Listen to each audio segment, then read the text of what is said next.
Knights, and it looks like the Raiders have missed one or two competitors. Well, yes, they were slow out of the gate. They've only got, let's have a quick look around. Yes, only 3 out there. Two of them are seeking some treatment. And so is one of the Nelson cars waving his arm. Interesting, when the Knights were lined up on the dummy grid, they were ready and rearing. They've come out onto the track. By the time they got on the track, the Invercargil cars, the Riverside Raiders cars, hadn't even backed out of their parking spots. So one would predict that they sustained a bit more damage in that last race than the Nelson team, certainly. And they've had less time to fix it. That being said, other than one car which got pushed to the infield, which was the 11 car of Hamish and McGregor, the balance of the team drove into the pits. Back to the pits, I know, yeah. So you do wonder a little bit. It was interesting. I remember years ago. So lots of hand waving, lots of standing around with hands on hips, and Simon Bland backing to the infield there, which is never a good sign.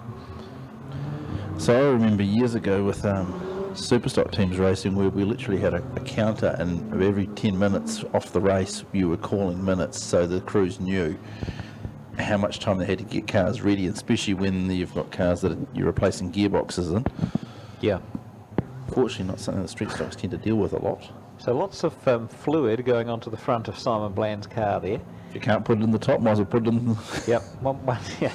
One suspects that overheating may be an issue for Simon Bland if he pushes that car too hard and too fast in this race. Well, if you're playing the numbers game, this is not in favour of Invercargil. Now, don't get me wrong. I've seen numbers games go out the window. Oh, absolutely. It only takes Simon Bland to go absolutely nuts, and 3 Nelson Knights could be tucked into the wall neatly and out of the race. Just bearing in mind, it wasn't that many years ago where Action Jackson decided to shorten up Simon Bland's car, and then ironically, after he was allowed to full noise it 3 times, he was told he was done for overly aggressive attacking. There's debates either way on that one. After the first full noising up the tube and then the second full noising, I think by the time we got to the third one, it was pretty clear what was going to happen. Neville Soper grids up in the 98 as we await Simon Bland. Looks like he's going to be on the front row. I predict a little bit of chaos off the start here. 31 joins in. Kyrgyzoo and the 86 will now join the queue. Boy, there's a history in that family of street stock racing in there. Oh, there sure is. Look how much lower the front bumper of Kyrgyzoo's car is than the rear bumper of Soper's in front. Well, it's actually the other way around. It's the rear bumper on the AU Falcons and on the BA Falcons. Because with the way the suspension's set up, you sit the back of the cars quite high. Yeah. And by default, you're actually underneath most people's bumpers. And the tricky thing here for just about could leave the start car as part of the pack here, because I think Invercargil might need it in a few minutes. Yeah, you reckon Kinder could suddenly do a guest appearance for the Raiders? Yeah, and you may wonder where our Can-Am is at the moment. We broke it. Anyway, we're in the starter's hands. But Simon Bland, Soper heads away. The 86 of Kyrgyzoo straight into Braden Skur, as it looks like the wagon of Musgrove just taking Kyrgyzoo out. Simon Bland's getting the treatment here. He's going to put the foot down and go for it. He's not going to die wondering. He is on it at the moment. Gets washed out a little wide. Oh, here it comes. And he's just going to... He's opening the door for Soper. Soper is just... He's not going to try and race him. He's going to try and dispatch him. And Dave McSherry's sitting back there. He's having a look at Simon Bland. Of any driver in the country, you're going to get a cagey one. It's going to be here. Oh, Dave McSherry takes the big swing and he can't come back on the left side. He's going to try and outrun Simon on the outside. He's opened the door and he's going to get paid for his efforts. And gets spun round. Simon Bland, he knows he's lost a few spots here.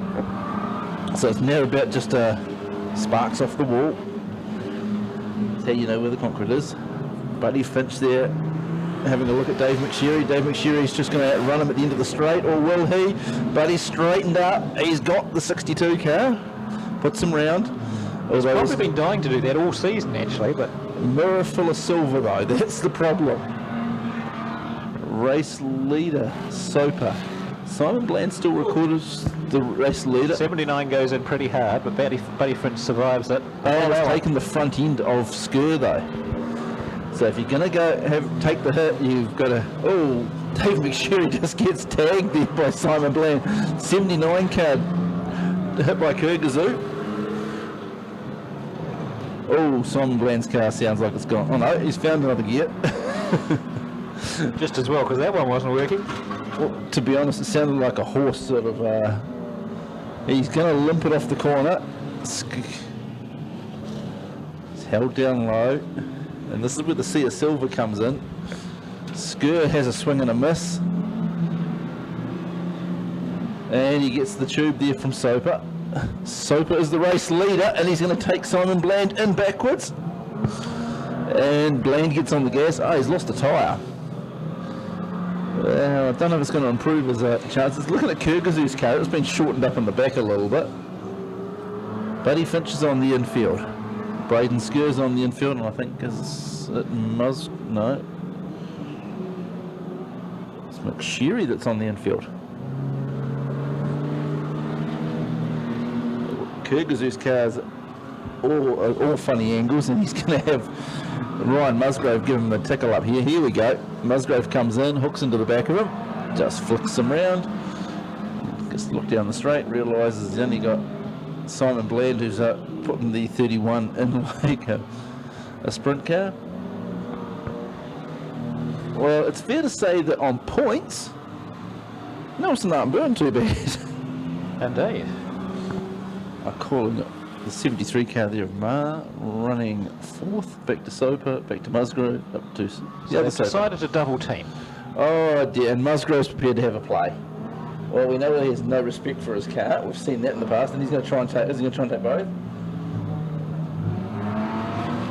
And just outrun them. He does. Yeah, Simon Bland has got a flat rear tyre. You'd have to back yourself in a drag race with a car that's only got one rear tyre. Kyrgyzoo is attached now to the front. Over at 3. White flag is out. Checkered's in the other hand for the starter. For the Brian, Checkered is out now. It is waved for the 97 of Steve Soper. For Ma in the 73. Oh, Nelson cars have. Kyrgyzoo's getting a little bit of treatment. Kyrgyzoo's going to cross the start-finish line. Oh, 9 goes through. So the 98 goes, oh, after the flag we get a drilling in the back of the number 9 car. Who's going to have a crack back at Simon Bland? Simon Bland's about to, yep, we flicked yellow for a second. Have to remind them. Anyway, so Steve Soper there in the 97 takes the 100 points for Nelson. Neville Soper in the 98 takes 30 in second place. Ma in the 73 car takes 20 points for Nelson.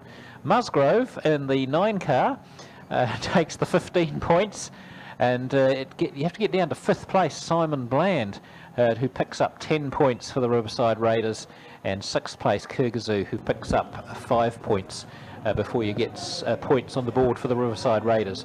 So that's a comprehensive number of points for the Nelson Knights.